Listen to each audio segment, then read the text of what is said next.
So we died. Our internet died randomly.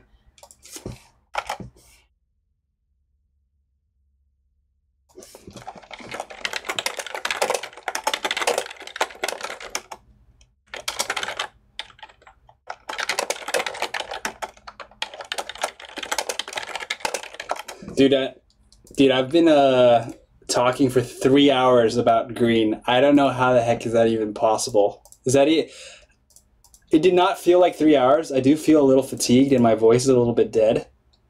But I was literally talking about 3 hours. I don't know if I'm disappointed or I'm a little impressed. I'm disappointed that I can't get through the set faster. But I'm impressed by the fact that I'm still talking. And I'm a little disappointed that my voice is like dying. So it's a weird feeling where you're like proud and you're impressed and you're tired. After this, food's going to be amazing. And I'm also a little disappointed by the fact that, okay, now it's going to be a little bit more difficult to combine the two videos. Like, I'm going to have to combine the videos instead of just like post it, right? But in the future, like, because I view this as just like having fun and having practice, in the future, I'm going to need to find a way to do a set review in 30 minutes. Like, how's that even, like, no one's going to give you airtime for like 3 hours. But like, it's cool that I can do 3 hours. Now I have a benchmark because I was worried that I couldn't even do it for like 1 hour. Now the trick is to look good for 3 hours is pretty hard. Like, you got your camera on, you're being like positive, say things that are intelligent for 3 hours. That's pretty tough. I don't even think that's a goal of mine because we have a lot of other goals. So yeah, Debilitate, I was saying, was good in control decks as an Ice Storm replacement. Scout. So Scout has access to Parthenax. Parthenax is like our best late game, but it's not OTK combo. So Scout I consider the tier 1 of yesterday. It's the tier 2 of today, and Slay is the tier 1 of today. Because Slay's late game completely smashes Scouts because they have access to Scouts cards, and then the Soul Tearing ability is a little inconsistent compared to like Soul Tearing Parthenax is inconsistent, particularly because half the time you use Soul Tear to survive. Like, using Soul Tear on Giant Bat is usually a prereq of even surviving, let alone waiting to Soul Tear Parthenax, which is a corner case. Like, from what I've seen in the olden days, Soul Tearing Parthenax used to be very easy to achieve because a lot of late game decks let you have the time to do that. Last year, there were games that went for 50 minutes. Like, they were 50-minute games between TDC Jason and Turquoise Link, on which TDC Jason, I believe, came up ahead.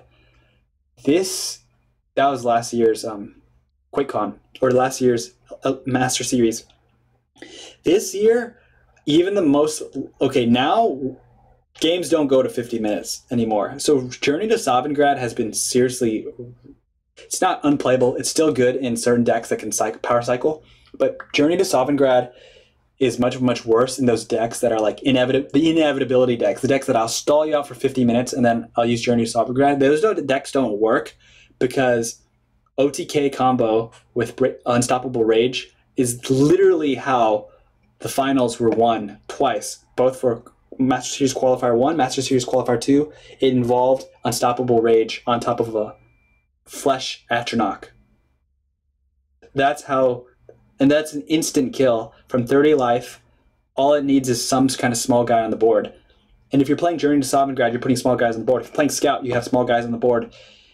By the time you could Soul Tear Parthenax, it's over. And even if you Soul Teared Parthenax, you run the risk of a couple things. One, Night Talon Lord could steal. Okay, Parthenax 9/9, so Night Talon Lord can't steal it, but lethal creatures can kill Parthenax easily.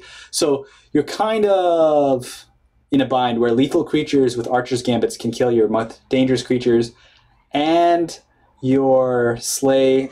So Slay's upside of being able to bring back Odavings and everything like that is just out of control. Stabilization in the ramp is just favoring I mean, you could say the ramp. Okay, the ramp definitely favors Rage because Rage actually can they can ramp not only with Hiss Mages and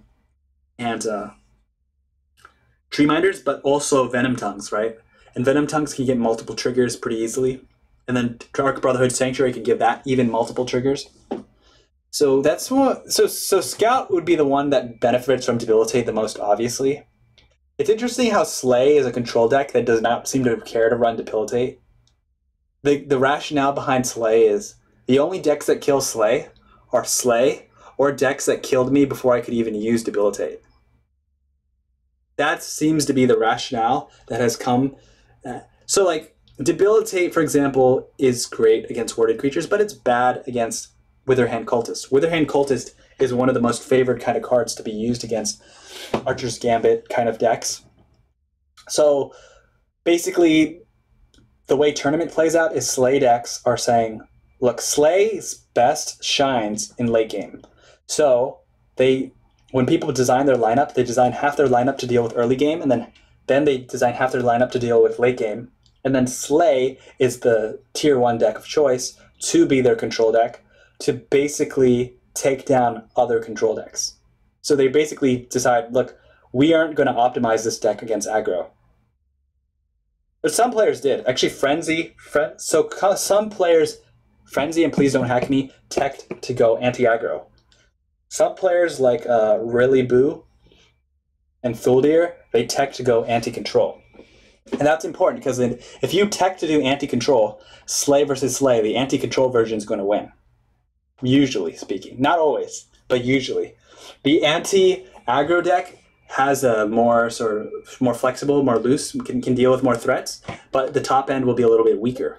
So in the late game, it can still win because that's actually worth noting that the early game tech one won. I think Frenzy's won against Karakhan Zul's late game tech one for the simple reason that although teched against early game, it had the OTK embedded in its DNA. With 2 Flesh Atronachs, it has pretty consistent OTK value. So, and that's fair enough, because, like, why do you need late game if all you need to do is OTK something? Just survive long enough to 1-turn combo. And it's worth noting that Debilitate, good card as it is not featured in those decks. Some of those decks don't even have Spoils of War, and I need to go study back those lists to see why. I haven't actually taken the time to look at those Master Series qualifiers decks close enough. I've looked at their games, but to see their deck lists would be really illuminating.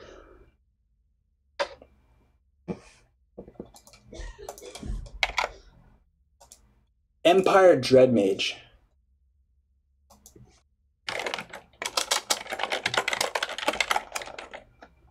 Yeah, that's a good call, Lazarex. That green must be high, like subconsciously, unconsciously, green must be my favorite because I didn't think of it because green actually is in all my decks, like most of my decks except for Covenant. Even just looking at my decks here, you can see green, green, green, no green, no green, green, green, green, green, green, green, green, no green, green, green, green, green, no green. That's 5. Green, green, green, green. Green, green, green, green, green, green, no green 6, green, green, no green 7, green, green, green, no green 8, green. So 8 out of almost 40 decks have no green. So 32 decks have green in it. That's probably why we're talking about green so much, right? Empire Dreadmage. But that actually makes me a little scared too, because purple, I used to think purple was my favorite color. So like purple's actually my real favorite color in real life. And purple is also like half these decks have purple. So like if we did the same count on purple's pretty present too. So it like usually I'm stuffing green with purple, and green and purple are like, I think green and purple are my favorite colors. Like Scout is indeed Scout was probably the first tier 2, probably the best. This is my first deck that was actually good. Let's put it that way. It's a Scout.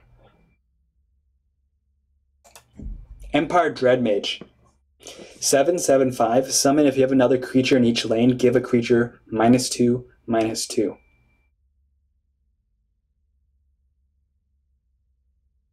Constructed, unplayable. Unplayable. This guy reminds me of that orc who's like High Rock Orc or something. 6 cost, plus 5/5, +2/+2 if you have an item in play. They're in the same class of card. The problem with Empire Dread Mage is that he's dreadful. Okay, that's a horrible pun, but he is dreadful in Constructed because of single target removal. Like, this card will make people laugh. So first of all, his stat lines are just okay. His stat lines are bad. So okay, there's so many things bad about this card. I don't know even where to start. First, 7 cost is very expensive. So as a 7 cost card, you can't see him in an opening hand. If you see this in your opening hand, it's bad. So general rule, I said, if you have 3 copies of a card, it's because you want to see it in your opening hand. And if you want to see 2 in the game. So Empire Dread Mage, you can never have 3 of them because you might see him in your opening hand and he's a dead card in your opening hand. 2, summon. If you have another creature in each lane, give a creature -2/-2. That's a conditional, okay? Who knows what's going to happen on turn 7? You may not have a creature in another lane. So that means this is very contingent. Like, to get the summon value, you need a circumstance that you may not be out of your control. Green has some of the weakest creatures in the game. So if you have the weakest creatures in the game, you may not actually have a creature in each lane. To be fair, at 7 Magicka, maybe later in the game, you have so many cards in your hand, potentially, that you could put 2 cards, cheap cards, 1 cost, 2 cards, cost cards, Dark Brotherhood Assassin, Thieves Guild Recruit into 2 lanes, and then activate the ability at a 10 cost total. Or, yeah, 10 cost total. Totally possible, but if you were doing that, I'm a bit concerned about what you were doing with your Magicka in the first place. And, like, what kind of game plan? What was your win condition? So let's talk 3. 7/5. 7/5 means you die to 4 drops like a Bleak Coast Troll. So this thing can get traded into. So if this was a 7/7, we're a little bit more reasonable, right? 8 cost Dark Seducer is in ballpark, and 7/7 stat line, drain on both lifetime. It's a 100% playable card. It's a really good card. Now the card has a lot of weaknesses. But it is actually a win condition in its own right. A Dark Seducer played against aggro that does not get silenced wins the game immediately. Empire Dread Mage has no such ability.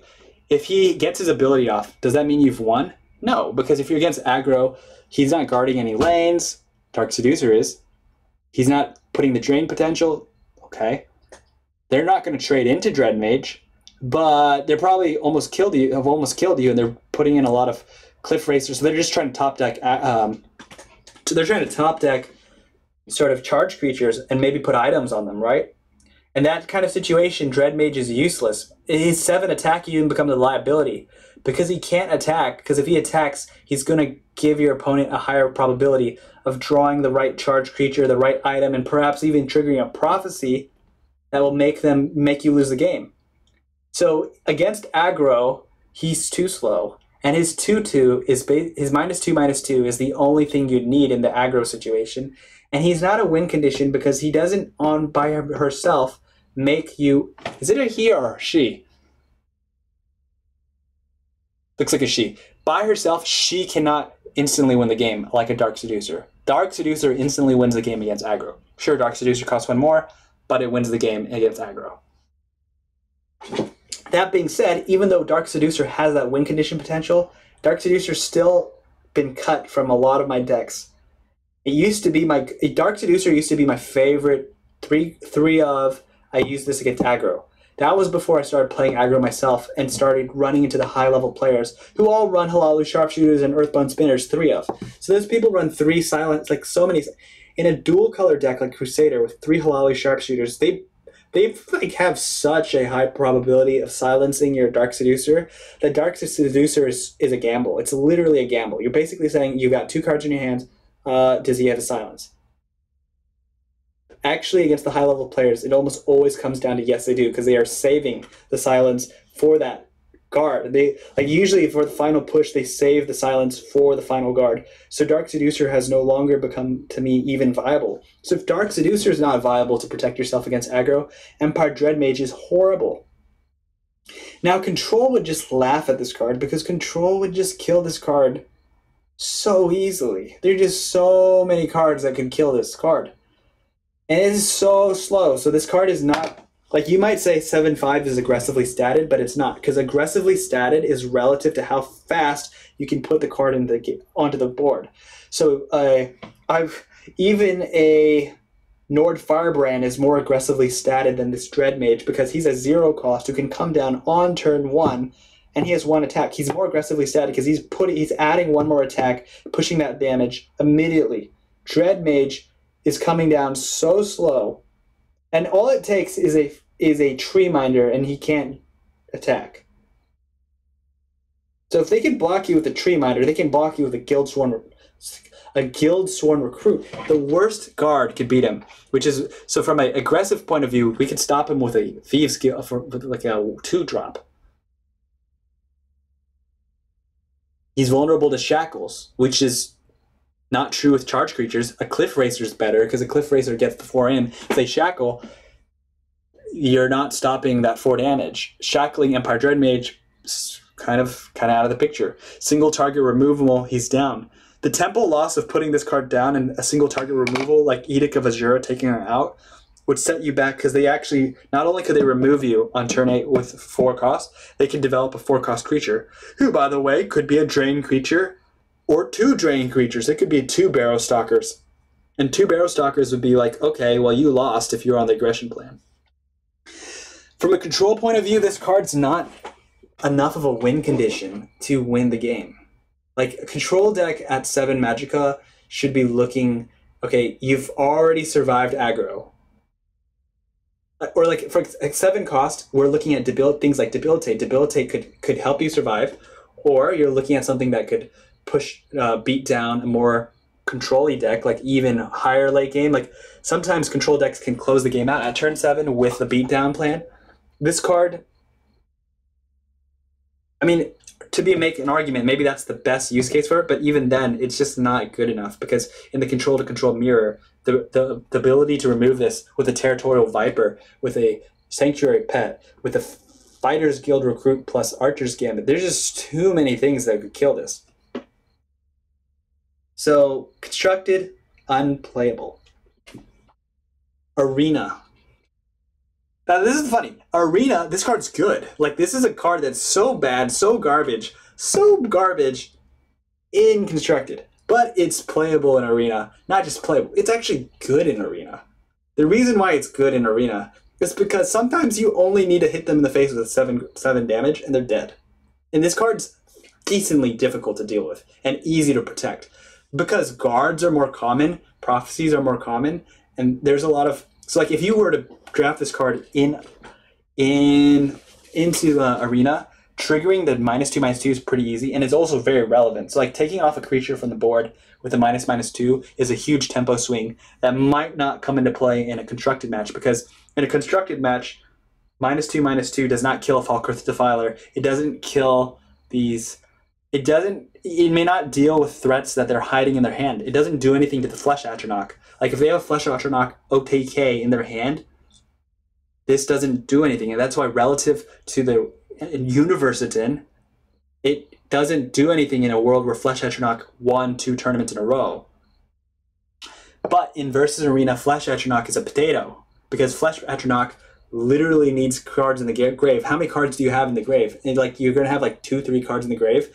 And then you're going to 4/4 for 6 Magicka, and you have none of the OTK pieces because you can't control what's in your deck, right? You can't really see, you can't just be like if you found Flesh Atronach in your draft, you would be like, you couldn't guarantee getting the breakthrough item, and you can't guarantee getting Unstoppable Rage.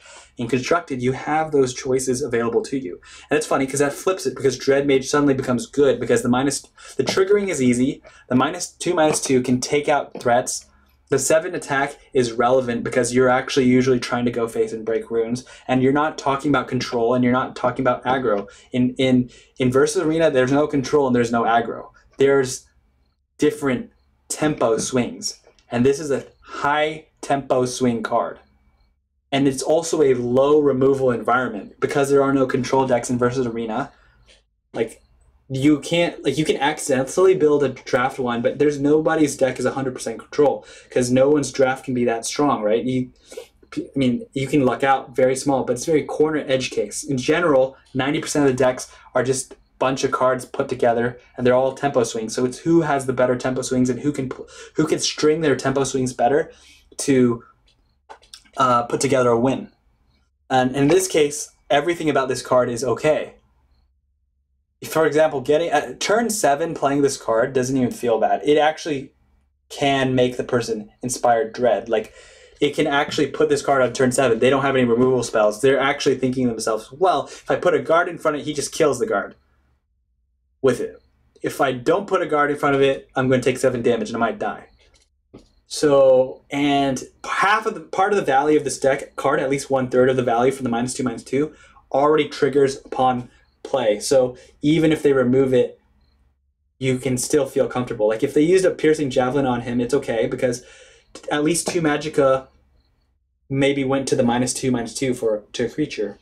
Because Word Wall is 1 Magicka, Drain Vitality is 1 Magicka. Drain Vitality plus a Word Wall does the -2/2. So it is a Word Wall and a Drain Vitality. So it's a 5-drop 7/5 when you play it in conjunction with its ability triggering. So just be careful if you draft it. So if you draft this in draft, be sure that you have early game threats to survive, and be sure that you don't have too many top end. Like if your top end is too heavy, then you will put yourself in a situation where you will never live to see this person do a tempo swing. And this card already needs smaller creatures because it says we need 2 other creatures to even be in the board to be played. So you can't play this card with a bunch of other high cost cards. You need smaller card creatures who are already putting in work. Okay, we are like 3.5 hours into our set review. Glad if you're tuning in to our final card, Sai Sahan, a card that I am going to craft one day, but unlikely to craft. I've had the pleasure of playing him in Versus Arena. The reason why it's unlikely I'm going to craft him anytime soon will become pretty clear. So let's compare Sai Sahan to the Dread Mage, and I think that's actually a problem. They're actually comparable. They're comparable. They actually do similar things. Like there's a way of looking at size. These last 3 cards are actually doing similar things. 7 cost, Sai Sahan, 6/3, red guard, immune to wounded enemy creatures, summon, give all enemy creatures -1, -1, -1. Okay.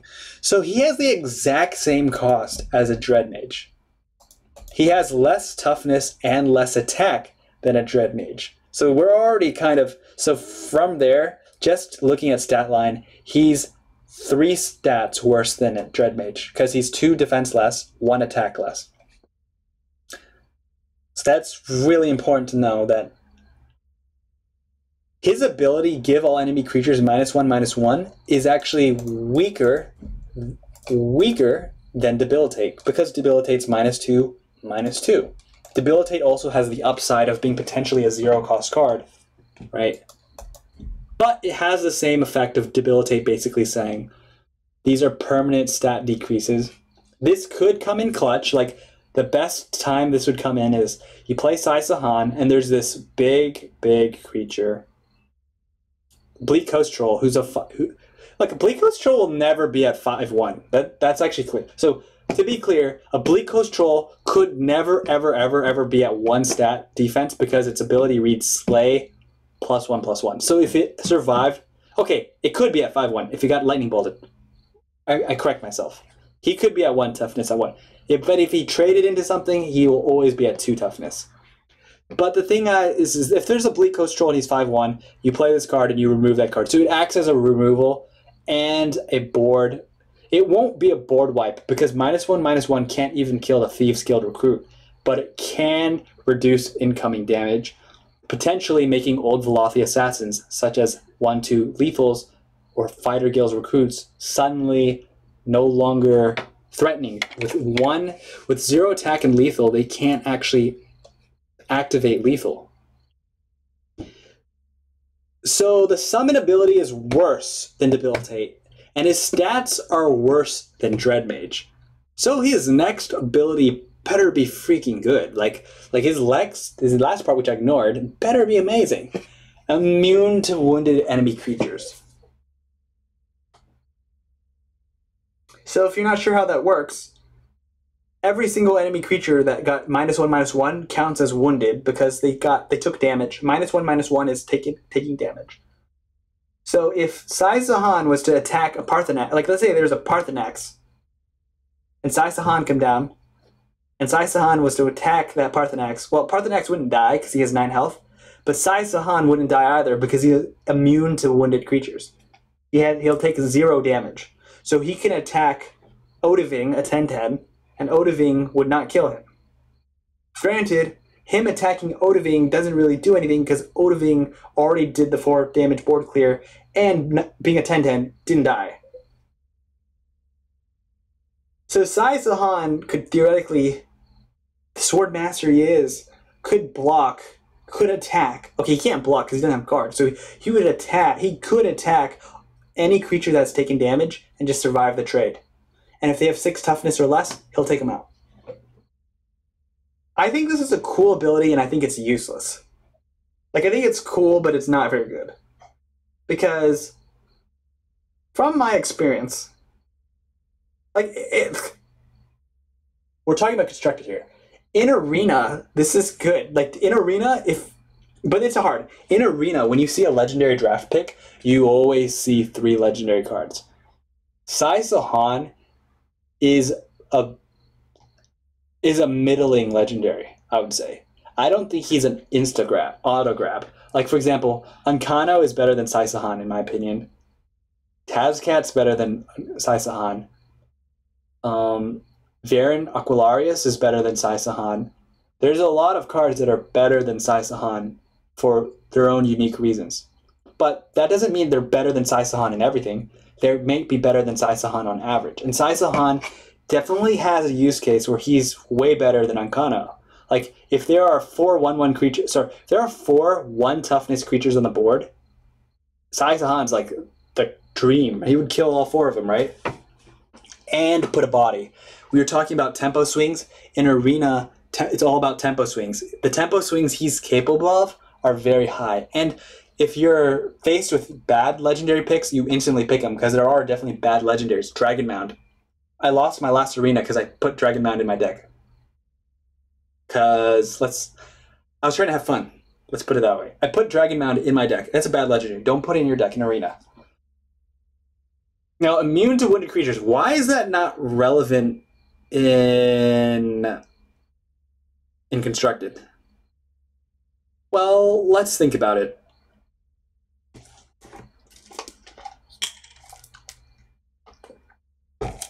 Let's count the use cases. Sai Sahan, let's give him 3 use cases. In 1 use case, he kills 1 wounded creature. In another, he kills 2. In another, he kills 3. So if he kills 3 wounded creatures, he's like Braveheart. That makes him above average value. That's perfect. You kill 3 creatures with him, that's great. You kill 2 creatures with him, that's amazing. But on average, you're only going to kill 1 wounded creature with him. So you could put him right in front of a very strong creature. You play him, and because of the immune to wounded damage, he basically sets himself up for the next turn removal. So this creature doesn't... Sai Sahan doesn't scream, play him, attack face. It screams, play him in front of a 6 toughness creature, attack the 6 toughness creature, then start going for other wounded people. So he's like trying to be a creature removing other creatures to get most value. You're hunting down other creatures. So getting the value on the first creature basically stipulates no guards come into play, because if they have guards, they're going to put a guard in front of him and just stop Sai Sahan. And it's not that hard to stop him, because Hive Defender 3/6 would stop Sai Sahan because he's a 3 toughness creature. But maybe you have rapid shots. Rapid shots would be good with Sai Sahan. They wound the creature. It wounds the Hive Defender. Sai Sahan just eats that creature alive. Next, please. Right? So there's some synergy there. But his vulnerabilities are the exact same with Dread Mage. The single target removal in this game, in a constructed match, are so high. There's so many things. But in Sai Sahan, Sai Sahan can be easily removed by single target removal. A crushing blow, a 3-cost card could kill him. Reverberating strike, you're gone. So these cards that are not uncommon, Channeled Storm could take him out. And Channeled Storm is seeing more and more play. It was in so Tribunal as a competitive deck is seeing more and more play, and Channeled Storm is increasingly becoming the more favored card. I think the reason why Tribunal is played is because Tribunal has the ability to counter Slay, because Tribunal has banish effects, Tribunal has Memory Wraith, Tribunal has late game that could match Slay, not maybe parity, but basically pretty close. And Tribunal has stabilization tools and drains and other abilities to basically take out aggressive decks. And Sai Sahan, because he's an anti-creature, he's like an anti-creature missile. He's not really an aggressive creature. Like, he's not meant to be taking out people's faces. If you wanted to take people's faces out, Tazcat is the card you want, because he's just got charge, right? So this guy's kind of in a funny spot where he's not aggressively statted to be aggressive enough, and he's not easy to protect, and he's very, very vulnerable to dying. Like, these 3-cost spells that do 3 damage are of such high popularity that Sai Sahan stays are numbered, and it's very likely you play him and all you're getting is half of a debilitate. And that's in a situation. So if the enemy has a big board and you use Sai Sahan, give the enemy creatures -1/-1, and then they remove him with a 3-cost card, you basically overpaid for debilitate, but you also got the benefit of forcing out a removal spell, so there's some upside there. But he's immune to wounded enemy creatures, and his actual stats didn't come to play. In fact, his stats came back to haunt him, and it almost would be a situation where you're like, man, if I had an Empire Dread Mage triggering, we could have taken out the highest value creature with the -2/-2 with a partial debilitate while surviving that removal. And even then, Channeled Storm can take out Dread Mage because Channeled Storm reads Empower +1 damage. And so Sai Sahan, Dread Mage are unfortunately in the same class of card. I'll be right back.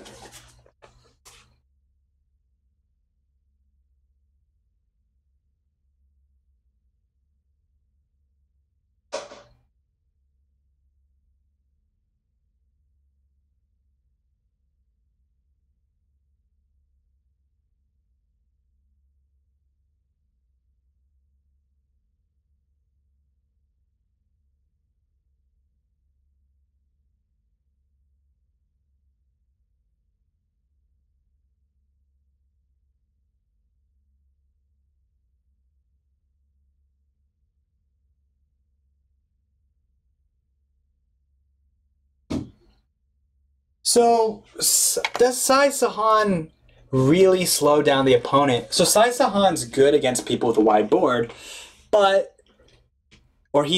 don't say he's good. He's designed to deal with a wide board. If there are 8 creatures on the board, he literally gives 8 creatures -1/-1. That's max value. Unfortunately, the tempo swing, if they have 8 creatures on the board, if you played Sai Sahan, you're still going to take damage.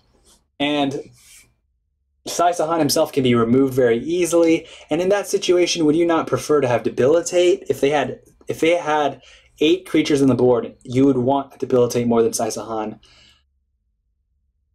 If they had only 1 creature on the board, you would rather have Empire Dread Mage, because Empire Dread Mage, so debilitate's definitively worse than Dread Mage. When there's only 1 enemy creature to target to begin with, it's also better. Dread Mage is better if you have to only remove 1 creature. Like, maybe there's a strong creature that has only 1 toughness left. Sai Sahan does not answer that. So Sai Sahan does not respond to the 2 toughness creature that is quite aggressively statted to attack you. So can this guy be played against aggressive lists? Kind of no, because he's kind of slow. And Debilitate can come down sooner. Because of Thieves Guild, Recruits, Merchants, Camel, Debilitate can come down on turn 5. So if you're trying to stop aggressive decks, it's hard world for me to say, do we put Sai Sahan or do we put Debilitate? Debilitate wins almost every single time. So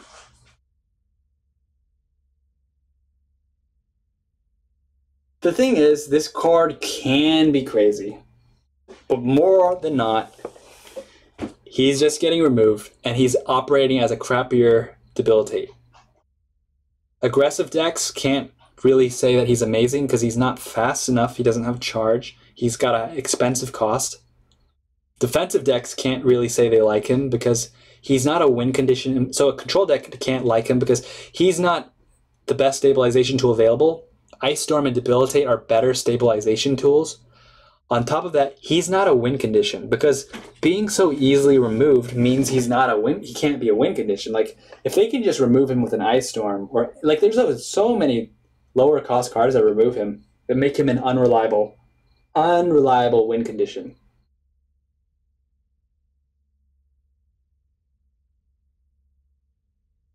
I do think he's a fun and cool card. Art's cool, character's cool. I did some homework on his lore because I was actually on the fence. Sai Sahan looks shiny. He's a shiny legendary. I actually looked at like some Elder Scrolls Online YouTube videos and see like who's this Sai Sahan? Like he's cool. He looks Indian, like a yogi, and he's got like this like Raja like badass martial arts feel. I'm all into that kind of stuff, and I like his golden gauntlets. So I wanted to have him. I wanted to like strengthen the case for him to be included, and his lore part's cool. He's a cool character. Immune to wounded creatures, cool. It's just not that good. Like, let's to put the final sort of finishings on his analysis. What if we gave him something else instead of immune to wounded creatures? Would you rather have him? Like charge. If he had charge, would you have? Oh yeah, dude, charge would make this guy so much better. Because like immune to wounded creatures, like charge would make this guy crazy playable. He would be every deck that had a Cliff Racer would put a Sai Sahan in it. A Cliff Racer is 5 magic of 4 damage. Sai Sahan he's like a super Stazgat. You can make him a 6/1. I'll take him. Because he would actually do 2 things that immediately impact the board the moment he comes out. So if he's a 6/1, he would actually charge, hit face, do 6, and he also weakens the board. And then in that case, I would care about the charge and the damage much more than the -1/-1, because the -1/-1 might be more of aggro mirror kind of strategy. Like, look, it's not about Sai Sahan. It's not about Sai Sahan defending me. It's about Sai Sahan just getting value the moment he's played. And the -1/-1 might help in the aggro mirror because it just takes some damage off the board. Ward. What if he had Ward? Would he be better? I think he'd be better with Ward. Immune to wounded enemy creatures really, really comes into play with the idea of I'm just going to survive trades. Ward does the same thing, but it only lasts once. Because you only get it once, right? But Ward would protect him from a lot of damage-based single-target removal while leaving him open to other types of single-target removal, which I think is acceptable risk. It's acceptable for him to be removable by piercing javelins and whatnot. It's just a little hard to stomach the idea that a crushing blow and a channeled storm takes him out. This makes him constructed unplayable. He's a risky, high-risk play. And this is another thing. He falls under the quadrant high risk, low reward. He's high risk because if you play him, he gets part of his value from being played. But he can be removed and responded to by cards that cost 4 magic or less. Always a bad sign. He could even be answered by a 2-drop. Like a 3/2 could kill him by attacking him. That's not wounded, right? So he loses to a 2-drop Bruma Profiteer trading into him. Because of his offensive nature, he's neither fully committed to defense and not fully committed to offense. He's not really good for one or the other, making alternatives better. And he's low reward because let's say he does connect. He does take out that first wounded creature. That's worth it. Okay, that's decent, right? He takes out a second creature. He's starting to like really pay for him. He takes 3, he's amazing. The thing is, Sai-Sahan cannot win a game by himself. Like a 6-3, he's not a win condition. And if you're saying, well, at 7 Magicka, I'm not looking for a win condition, let's look at Falkirth Defiler. 4 cost, 3/3, with a Squish the Wimpy is a 6 cost. That's a win condition. Flesh Atronach is 6 cost. Flesh Atronach needs to be comboed off with Unstoppable Rage, but that's a win condition. He could win the game by himself on a single turn with Unstoppable Rage. Sai-Sahan, there is no other card in the world that you can pair with Sai-Sahan that wins the game. So you're going to need Sai-Sahan plus 2 more cards to win the game, not Sai-Sahan plus 1, and that makes him not a win condition. It's okay for a win condition to be 1+1, like Laneth could be a win condition because it can find another win condition, right? Atronach needs Unstoppable Rage, that's a win condition. Squish the Wimpy plus Falkirth Defiler could bring out a turn 5 Odahviing. So if you used Merchant's Camel turn 3 with the ring, and you dropped an Odahviing into your graveyard, you could use Falkirth Defiler with Squish the Wimpy to bring down Odahviing on turn 5, using the ring with Squish the Wimpy, because you have access to 6 Magicka. That's the kind of high bar players should look at when they're investing in cards, because you're making investing decisions. Is Sai-Sahan going to be better than the Falkirth Odahviing play? No. And while you may say that's unlikely, 7-5 card list, that's not possible, it does happen, and it doesn't even need to be Odahviing for that to be high value. Falkirth Defiler could have brought back a Blood Magic Lord. There's so many other high value targets that a Falkirth Defiler with a Merchant's Camel, Falkirth Defiler, and a Squish the Wimpy can bring back so many scary things. So, Sai-Sahan, you're cool, but I would not recommend people craft them. So thank you for watching. It's time to eat, and we did 3 hours and 42 minutes on the green set alone. I don't know how that's possible. Thank you for watching. We'll post it on YouTube. And we're going to do our final set, Endurance, next week. Thank you for watching.